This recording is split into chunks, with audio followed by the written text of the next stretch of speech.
घोरकुंड गावात गेल्या 2 महिन्यांपासून कृत्रिम पाणी टंचाई निर्माण झाली आहे। ग्रामपंचायतच्या पाणीपुरवठा विहिरीवर एका शेतकऱ्याने ताबा घेऊन सदर विहीर माझी असल्याचा दावा केल्याने या विहिरीवरील ग्रामपंचायतचा पाणीपुरवठा ठप्प केलाय।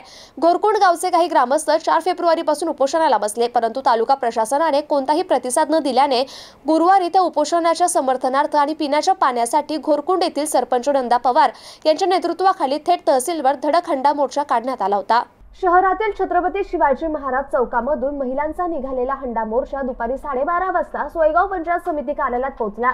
त्या ठिकाणी सहाय्यक गटविकास अधिकारी तात्याराव माळी यांना निवेदन देऊन थेट सोयगाव तहसील कार्यालयात संतप्त महिला धडकल्या।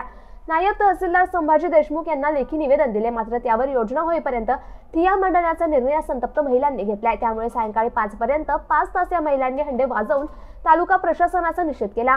तहसीलदार गटविकास अधिकारी नसल्याने या महिलांचा मोर्चावर मार्ग काढता येत नव्हता। त्यामुळे नायब तहसीलदार संभाजी देशमुख यांनी थेट गटविकास अधिकारी दादाराव अहिरे यांच्या महिलांसोबत फोनवरून बोलणे करून दिले। त्यावेळी गटविकास अधिकारी यांनी मी स्वतः शुक्रवारी घटनास्थळी येऊन मार्ग काढून देतो असे आश्वासन दिले, मात्र तरीही आक्रमक महिलांनी आधी पाणी द्या या मागणीवर ठाम राहिल्या। अखेर सायंकाळी 5 वाजता सहाय्यक गटविकास अधिकारी तात्याराव माळी यांनी आश्वासन दिल्याने हंडा मोर्चाची माघार घेण्यात आली, मात्र उपोषण कायम सुरू होते।